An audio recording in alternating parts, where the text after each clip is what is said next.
ଭାବୁଛି ସୁଭଦ୍ରା ଟଙ୍କାଟା ମିଳିଲେ କ'ଣ କରିବି? ଗୋଟେ ଘରଟେ କିଣିଦେବି। ସେ ଘର ପାଖରେ ସାମ୍ନାରେ ଗୋଟେ ଗାର୍ଡେନ୍ କରିବି।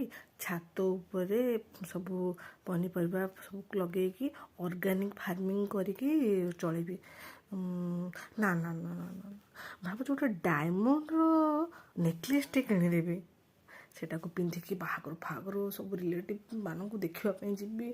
ଆଉ ନା ନା ନା ନା ନା ନାହିଁ, ଭାବୁଛି କେଉଁ ଅର୍ଫାନେଜ୍ରେ ଡୋନେଟ୍ କରିଦେବି। ଚଳନ୍ତୁ ଗରିବ ପିଲା ଗୁଡ଼ାକ ଯେଉଁ ରହୁଛନ୍ତି। ନା ନା ନା ନା ନା ହେଇପାରିବନି।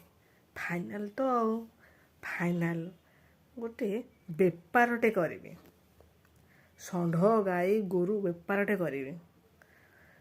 ବେପାରଟେ କରିକି ଆଗକୁ ବଢ଼େଇବି ଭାବୁଛି। ଏଇଆ ହିଁ ମୋର ଆଶା। ହଉ ମିଳୁ ଫାଷ୍ଟ।